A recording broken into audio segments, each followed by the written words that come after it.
Magandang hapon sa lahat. Magandang hapon po sa lahat.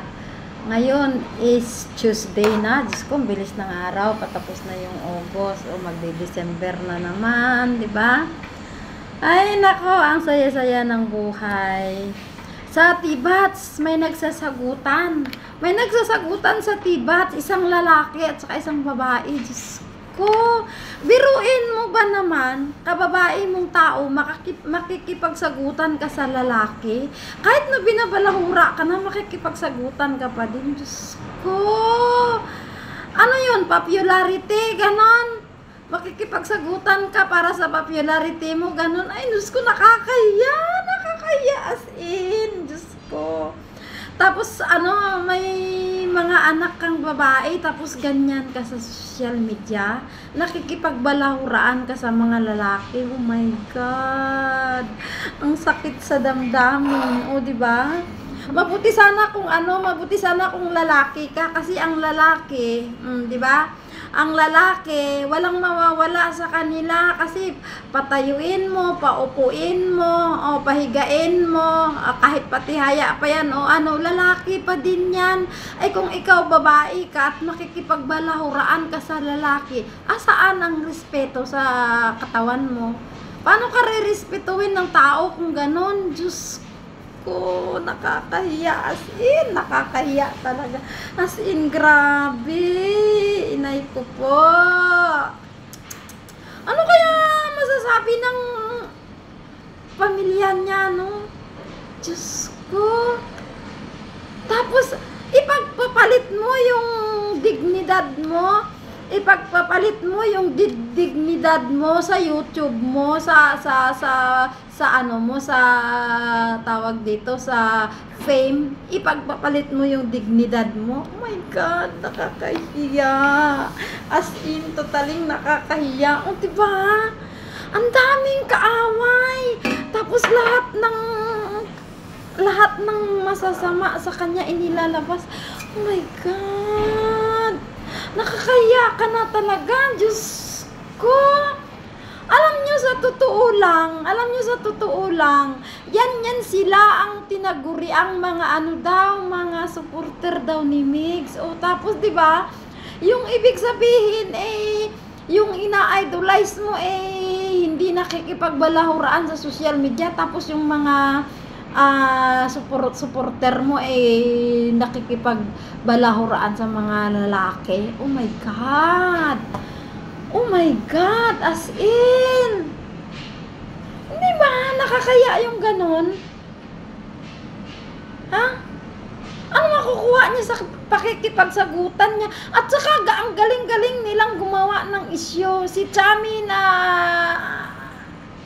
hindi naman nagsasalita si Chami kung hindi nila ini-issue Hindi naman nagsasalita si Chami kung hindi nila inuunahang i-issue or hindi nila inuunahang iko-content. Hindi naman nagsasalita si Chami, di ba? Grabe sila. Ngayon ginagawa nila ng issue si Chami na buntis daw. Binuntis daw ni Rocky. Oh my God! Asaan ang mga utak nyo? Nasa puwet? Ganon? Nasa puwet ang mga utak nyo at gagawa kayo ng issue na si Chami binuntis ni Rocky. Oh my goodness. Nasaan ang hustisya? O diba, asaan ang hustisya na si Chami ay mabubuntis ni Rocky? Alam nyo, sa totoo lang, yung mga ganyang-ganyang issue, hindi ka panipaniwala, yung mga ganyang-ganyang issue, hindi ka panipaniwala. Alam nyo kung ano lang ang gusto nila talagang gawin? Kaya nila ginagawa ng issue si Chami na ganun, buntis si Chami at ang nakabuntis is si Rocky. Alam mo kung ano ang gusto nilang gagawin? Gusto nilang pag-awayin yung Team Palaboy. Gusto nilang paghiwalayin yung members ng Team Palaboy. Ganun lang yon. Kaya nila ginagawa ng issue kasi hindi na nila kaya talaga ang Team Palaboy, as in. Hindi na nila kaya talaga. Kaya ngayon gumagawa sila ng issue na buntis si Chami at si Rocky ang nakabuntis sa kanya. Kasi nga, gusto nilang pagawayin yung Team Palaboy. Gusto nilang paalisin si Chami sa Team Palaboy. O di kaya gusto nilang pagawayin si Rocky at yung asawa niya nang hindi napayagan ng asawa niya si Rocky na pumunta sa Cavite. Ganun lang yon. O diba, ang utak nila ang babaw, Diyos ko. Kaya yung sa mga taong naniniwala, ang kikitid ng utak nyo, sa totoo lang, ang kikitid ng utak ninyo. Kaya yung mga sinasabi nilang buntis si Chami, paputol ako ng daliri ko kung buntis yan si Chami. Tapos mayroon pa silang sinasabi na nabuntis daw si Chami dahil nagsama daw si Rocky at si Chami dito sa Singapore. Hoy, mga timang! Paano magsama si Rocky at si Chami sa Singapore? Sige nga, nung meet and greet. At saka ilang buwan na yon? 4 months ago? 5 months ago? O, tapos ngayon lang kayo gumawa ng isyu na buntis si Chami at nabuo dito sa Singapore. Ay, ang titimang nyo. Sa totoo lang, nakakawala kayong believe, di ba? Kasi talagang halata naman talaga na issue lang talaga yung ginagawa nyo para mapag-usapan kayo. Kasi wala na kayo wala na, lubog na talaga kayo. As in, talagang nilubog na kayo ng Team Palaboy, o di ba? Tapos gagawa kayo ng issue na kayo. Alam niyo ba kung anong nangyayari sa Singapore at sabihin niyo nabuntis si Chami dito nung nagpunta sila sa Singapore? Hoy, mga timang!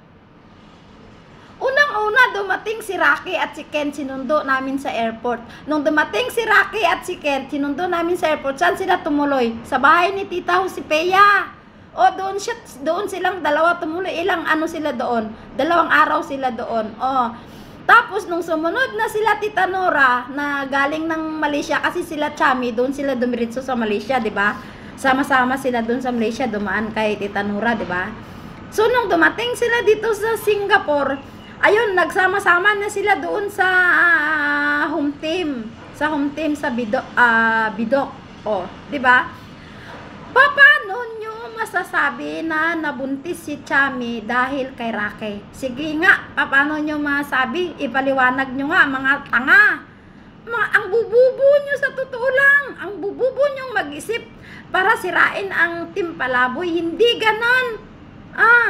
Gusto nyo lang talagang sirain ang Team Palaboy. Gusto nyo hindi na bumalik si Chami sa Cavite at gusto nyo hindi na sila makagawa ng content ng sabay-sabay. Ganun lang yon. Kasi mga inggit kayo.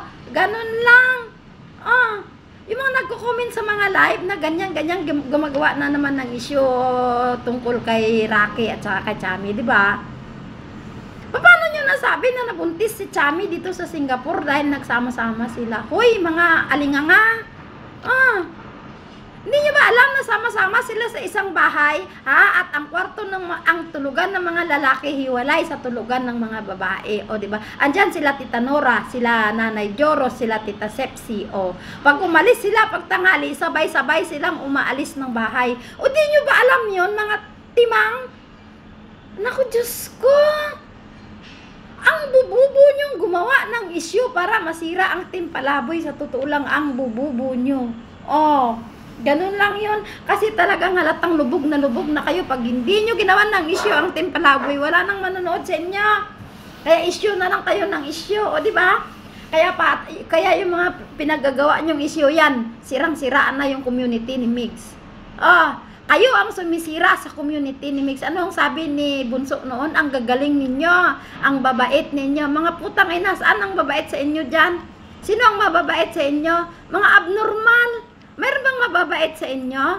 Sige nga, yung sa mga solid kano, meron bang mababait sa inyo? Di ba? Ayan, kagaya yung sa isang vlogger dyan, sa isang babae nakikipagsagutan sa Tibats, Diyos ko, day. Yung kahihiyan ng mga anak mo, yung kahihiyan ng pamilya mo, hindi mo na binigyan ng hindi mo na binigyan ng kahihiyan yung buong pamilya mo. Oh my God.